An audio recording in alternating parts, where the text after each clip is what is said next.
87। तुम जगत की ज्योति हो, तुम धरा के नमक भी हो।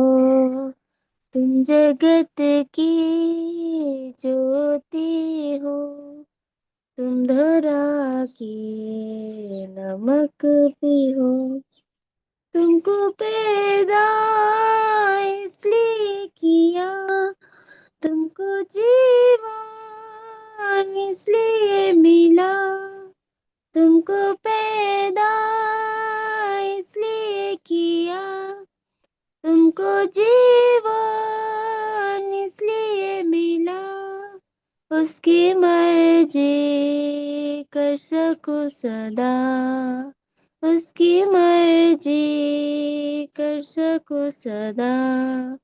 तुम जगत की ज्योति हो, तुम धरा के नमक भी हो।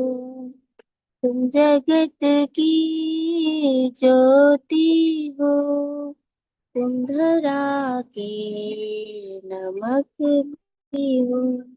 वो नगर जो बस शिखर पर छिपता ही नहीं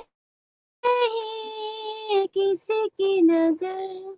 वो नगर जो बस शिखर पर छिपता ही नहीं किसी की नजर। तुम्हारे भले काम चमके इस तरह, तुम्हारे भले काम चमके इस तरह। तुम जगत की ज्योति हो, तुम धरा के नमक भी हो। तुम जगत की ज्योति हो, तुम धरा के नमक भी हो। आके बदले आग बुराई का सामना है, फिर दूसरा गाल से लो सब अन्य। आके बदले आग बुराई का सामना है, फिर दूसरा गाल से लो सब अन्य। ऐसा जीवन है पिता को भाता है, ऐसा जीवन है पिता को भाता है। तुम जगत की ज्योति हो, तुम धरा के नमक भी हो। तुम जगत की ज्योति हो, तुम धरा के नमक भी हो। जय मसीह। जय मसीह। प्रभु को धन्यवाद देते हैं।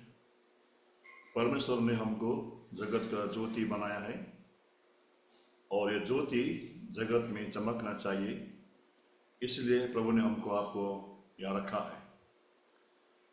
लेकिन शैतान बहुत ही धूर्त है, बहुत ही चालाक है। जो हमारे में जो ज्योति प्रभु ने दिया है, उस ज्योति को जलाने के लिए या उसको चमकाने के लिए कभी शैतान हमको देता नहीं है।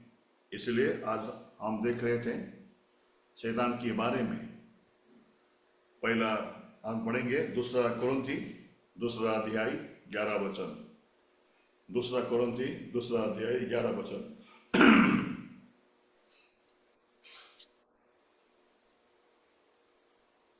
जल्दी कोई पढ़िए।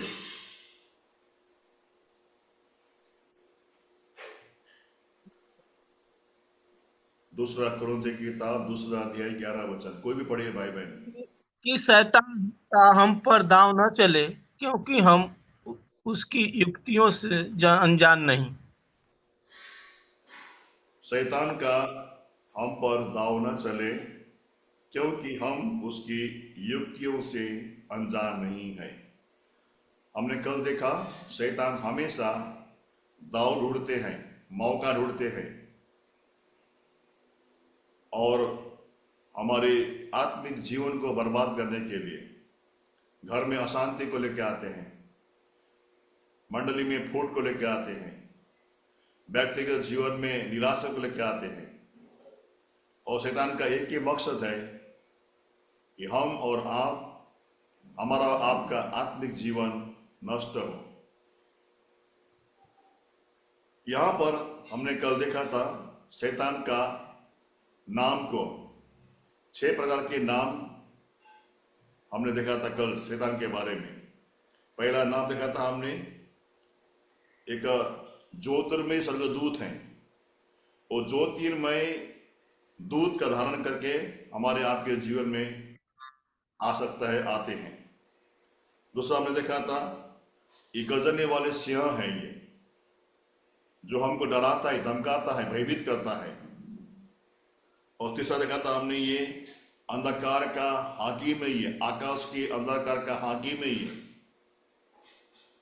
और चौथा हमने देखा था ये इस संसार का सरदार है, जो पूरी तरह संसार के लोगों को अपने बस में करता है। और हमने आगे देखा था ये इस संसार का ईश्वर है। और अंतिम में देखा था ये अधलोक का, अथाह कुंड का ये राजा है। अब ये शैतान जो है हमारे जीवन में काम कैसे करता है, इसका युक्तियां क्या क्या है, किन युक्तियों को, किन कूटनीति को अपनाते हुए हमारे जीवन में, हमारे परिवार में, हमारी मंडली में हमला करता है ये। और हम लगातार देखते आ रहे हैं शैतान बहुत ही चालाक है, ये धूर्त है ये। मैंने कल आपको बोला था कि आज वर्तमान समय के मंडली के अंदर एक कोने में शैतान बैठते रहता है और मुस्कुराता रहता है। वो शैतान बहुत ही चालाक है। और आज हम देखते हैं शैतान किस किस कूटनीति के द्वारा, किन किन युक्तियों को इस्तेमाल करते हुए हमारे व्यक्तिगत, हमारे पारिवारिक, हमारे मानसिक जीवन को बर्बाद करता है वो। सबसे पहले हम पढ़ेंगे दूसरा इतिहास 1 अध्याय 21 चैप्टर उसका 1 पद। दूसरा इतिहास 2 क्रॉनिकल, दूसरा इतिहास 21 अध्याय उसका 1 पद। जल्दी पढ़िए टाइम बचाने के लिए।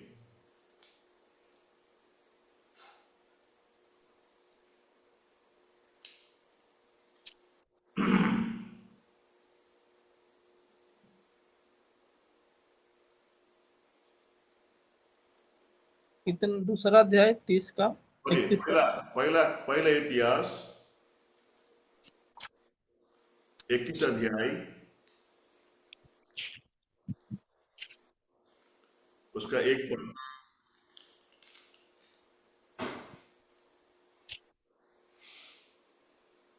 शैतान ने इस्राएल के विरुद्ध उठकर दाऊद को उस्काया कि इस्राएलियों की गिनती ले।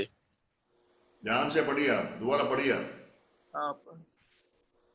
शैतान ने इस्राएल के विरुद्ध उठकर दाऊद को उस्काया कि इस्राएलियों को उस्काया। हाँ, पहला शैतान का कूटनीति है, पहला शैतान का डिवाइसेस जो युक्तियां हैं, वो यहां पर हम देखते हैं कि वो उकसाता है। वो शैतान ने इजराइल के विरुद्ध उठकर दाऊद को उकसाया कि इजराइलियों का गिनती ले ले। यहां पर शैतान एक ऐसे कूटनीति अपनाते हुए दाऊद के मन के अंदर काम करता है, क्योंकि दाऊद ने क्या किया, सारे राज्य को जीतकर, लड़ाई को जीतकर, बहुत ही योद्धा है दाऊद, बहुत ही योद्धा, बहुत ही वीर है वो। और दाऊद ने कई राज्य को जीता, कई राजाओं को हराया, कई दुश्मनों को उसने चकनाचूर कर दिया, हवा उसको पूरी तरह से उनको हवा निकाल दिया। अभी यहां पर दाऊद के मन के अंदर किस तरह शैतान काम कर रहे, देखिए। राजा को दाऊद कौन है? वो राजा है वो, इजराइलियों का राजा, यहूदा का राजा है वो। उस राजा के मन के अंदर अब क्या लेके आता है वो उकसाता है। वो क्या उकसाता है? दाऊद के मन के अंदर ये डालता है कि दाऊद, तुमने बहुत राज्य को जीता, बहुत राजाओं को तुमने मार दिया, तुम इतना वीर हो गया, इतना योद्धा हो गया। अब एक काम कर, तेरे राज्य के अंदर कितने सारे अधिकारी लोग हैं, वीर योद्धा है। तेरे राज्य के अंदर कितने सारे जो गुणकारी, जो बहुत ही वीर, जो योद्धा है, उसका तो गिनती ले ले। तो देखो क्या बोलता है, उसको बोलता है तो गिनती ले ले। अब यहां पर एक छोटी सी बात को मालूम पड़ता है, गिनती लेना कौन सी बड़ी बात है ये, ऐसा हम सोचते हैं। लेकिन शैतान का काम है ना, बहुत कूटनीति काम है वो, उसको उकसाता है, वो मन के अंदर उकसाता है। और उकसा के क्या बोला, तुम गिनती ले ले। तो देखो क्या होता है, आगे बढ़ बेटा, आगे बढ़े भाई, वचन 2 पद में। तब दाऊद ने योआब और प्रजा के हाकिमों से कहा, तुम जाकर बसोभा से ले दान तक इस्राएलियों की गिनती लेकर मुझे बताओ कि मैं जान लूं कि वे कितने हैं। दाऊद के मन में शैतान ने एक अहंकार को, एक घमंड को लेके आता है और अपने सेनापति योआब को आज्ञा देता है। क्या देता है? तुम जाकर बेसरबा से लेकर दान तक इस्राएलियों की गिनती लेकर मुझे बताओ कि मैं जान लूं वे कितने हैं। देखिए उसके मन के अंदर घमंड क्या आता है, दाऊद के अंदर, मैंने इतना राज्य जीता, इतना राजाओं को मैंने मार दिया, मैं जानना चाहता हूं कि मेरे पास योद्धा कितना है, लड़ाकू कितना है, हथियार कितना है, तोप कितना है, गन कितना है। आज के भाषा में बोलेंगे तो हमारे पास तोप कितना है, हमारे पास मिशन गन कितना है। ये राजा दाऊद के मन के अंदर शैतान ने क्या किया, उसको उकसाया उसको। प्रियो, शैतान का पहला हथियार, पहला कूटनीतिक उसका जो युक्तियां है, हमको आपको उकसाता है। वो पत्नी को पति के खिलाफ में उकसाता है, पत्नी को पति के खिलाफ में उकसाता है, बच्चों को माँ बाप के खिलाफ में उकसाता है, और माँ बाप को बच्चों के खिलाफ में उकसाता है, और परिवार को पड़ोसी के खिलाफ में उकसाता है। याद रखना प्रियो, शैतान का बड़ा हथियार है। मैं कल ही एक परिवार से मैं बात कर रहा था, वो परिवार में उसका पिता इतना दुखी था, इतना दुखी था। वो बोलता है, ना मेरा परिवार में कोई सुनता नहीं, ना बेटी सुनता है, ना पत्नी सुनता है, और मुझे यहां तक मुझे दुख होता है कि मुझे ऐसा लगता है कि मैं घर छोड़ के चला जाऊं मैं। क्यों? क्योंकि शैतान बार बार उसकी पत्नी, उसकी बेटी के ऊपर अंदर आके उकसाता है, और क्षण भर के अंदर घर में बवाल बसता है, झगड़ा होता है, टंटा होता है, और पड़ोसी को मालूम पड़ता है कि ये घर में झगड़ा हो रहा है करके। कारण क्या प्रियो? कारण शैतान का पहला कूटनीतिक जो उसका युक्तियां है, वो हमारे जीवन में, हमारे परिवार में आके क्या करता है, वो उकसाता है। दाऊद राजा के मन के अंदर उसने क्या किया, उकसाया। क्या क्या उकसाया उसने? दाऊद राजा, तुम गिनती ले ले, तुम्हारे राज्य में कितना अधिकारी है, कितना योद्धा है, कितना वीर लोग हैं, उसको तुम गिनती ले ले। तुमको मालूम पड़ना चाहिए, तुम राजा हो ना, तुम राजा हो, यहूदियों का राजा हो, तुमको मालूम पड़ना चाहिए तुम्हारे पास कितना जवान है, कितना सिपाही है, कितना हथियार है। राजा को उकसाता है। लेकिन नीचे बड़े भाई 3 वचन में, योआब ने कहा, यहोवा की प्रजा कितनी ही क्यों न हो, वह उसको 100 गुना बढ़ा दे। परंतु हे मेरे प्रभु, हे राजा, क्या वे सब राजा के अधीन नहीं है? मेरा प्रभु ऐसी बात क्यों चाहता है? वह वह हम इसराइल पर दोष लगाने का कारण क्यों बने? राजा दाऊद का सेनापति योआब कहता है, वो क्या कहता है देखिए, हे राजा, आपकी प्रजा कितना भी क्यों न हो, आपकी योद्धा कितना भी क्यों न हो, हथियार कितना भी क्यों न हो प्रभु, वो तो आपका है ना, वो आपका है। और कहता है कि इज़राइल में आप गिनती क्यों लेते हो, गिनती लेना आपसे दूर रहे, गिनती मत लीजिए, वो सब आपका ही है, प्रभु का दिया हुआ आशीष है, प्रभु आपके साथ में है, प्रजा आपका है, देश आपका है, योद्धा आपका, सब कुछ आपका है, क्यों गिनती लेते हो राजा? राजा का सेनापति योआब राजा दाऊद को समझाता है, हे राजा, ऐसा भूल नहीं करना, ये हमारे ऊपर दोष लगेगा, क्यों ऐसा काम करते हो? लेकिन क्या है ना, वो राजा है ना, वो देखो क्या बोलता आगे वचन 4 पद में,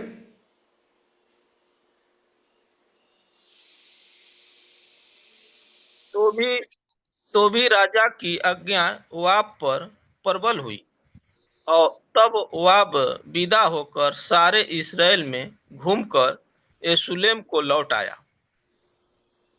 राजा का आज्ञा को पाकर योआब सेनापति है ना, एक मजदूर होके, राजा का आज्ञा है इसीलिए वो राजा का आज्ञा को पाकर अपने प्रजा को लेकर, अपने अधिकारी को लेकर योआब गिनती लेने के लिए वहां पर जाता है।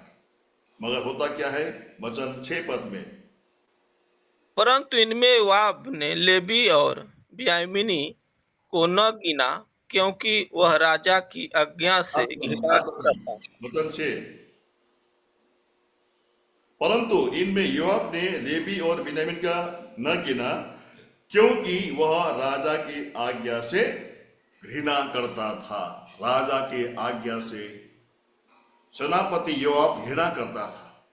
और यहां पर आगे हम पढ़ते हैं प्रियो, कि ये जो काम किया राजा दाऊद ने, इससे यहोवा प्रसन्न नहीं हुआ। यहां पर एक बात को हम सीखते हैं आज, शैतान का पहला कूटनीतिक जो युक्तियां हैं वो हमारे जीवन में हमको उकसाता है। इसीलिए प्रियो, शैतान का पहला हथियार, शैतान का पहला काम, जिस तरह राजा दाऊद के मन को उसने उकसाया और परमेश्वर की इच्छा के विपरीत काम करने के लिए उसको बाध्य किया और गिनती के लिए भेजा, और वहां पर इस काम से यहोवा अप्रसन्न हुआ। और आगे हम देखते हैं कि उसका दंड मिलता है दाऊद को। ये हमारा सब्जेक्ट क्या है, हमारा आज पाठ क्या है, शैतान का युक्तियां, किस किस कूटनीति को अपनाते हुए, युक्तियां को अपनाते हुए शैतान हमारे बीच में काम करता है। तो पहला उसका युक्तियां क्या है, वो हमको आपको उकसाता है वो। इसीलिए प्रियो, जब जब भी आपके जीवन में ऐसा कोई बात आता है, याद रखना, तुरंत आपको याद आना चाहिए कि ये शैतान का काम है, मुझे उकसा रहा है। ये पति को पत्नी के खिलाफ में, पति को पत्नी के खिलाफ में, बच्चों को माँ बाप के खिलाफ में, और माँ बाप को बच्चों के खिलाफ में, और हमारे दोस्तों के खिलाफ में, ऐसा हमारे मन को उकसाता है ताकि हमारे जीवन में निराशा हो, ताकि हमारे घर में अशांति हो, हमारे मंडली में अनेकता हो, फूट हो। ऐसे उकसा के आज शैतान हमारे आत्मिक जीवन को बर्बाद करता है। दूसरा, जल्दी से देखेंगे हम लोग, भी प्रार्थना करेंगे। दूसरा जकरिया की किताब 3 अध्याय उसका 1 वचन, जकरिया 3 अध्याय उसका 1 वचन।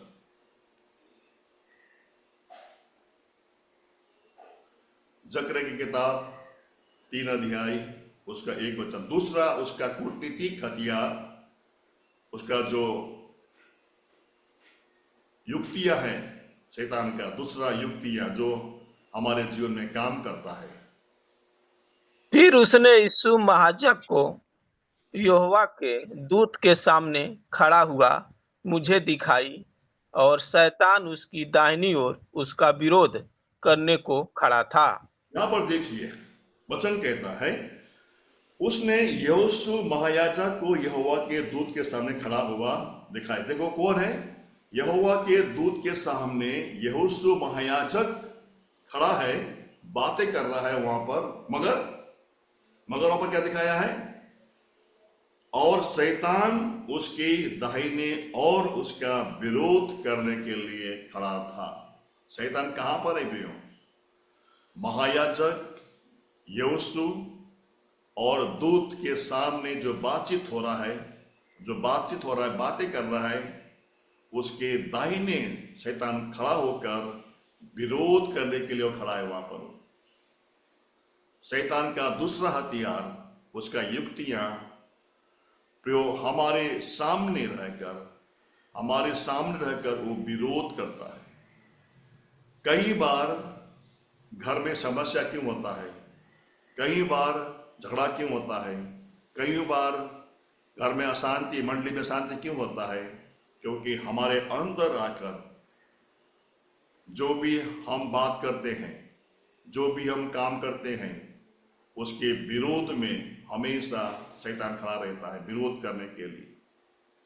पत्नी का पति के प्रति विरोध और पति का पत्नी के प्रति विरोध, ऐसी घटना को लेके आते हैं और घर में क्या करते हैं? वो अशांति को लेके आते हैं। प्रियो, शैतान बहुत ही चालाक है, बहुत ही धूर्त है, बहुत ही नालायक है, जो हमारे घर को शांति देखना नहीं चाहता है। मैं हमेशा बोलता हूं प्रियो, जब किसी के घर में शांति का जीवन हो, किसी के घर में कोई घटी कमी न हो, किसी के घर में कोई समस्या न हो, और हम आत्मिक जीवन में हम बढ़ रहे हम लोग, उसी घर में शैतान हमला करता है। उसी घर में शैतान अपनी युक्तियों को अपनाकर हमला करता है और हमारे आत्मिक जीवन को वो बर्बाद करता है। एक घर के अंदर, मान लीजिए घर के अंदर, परिवार के अंदर ठीक ठाक चल रहा है, वहां पर सब शांति से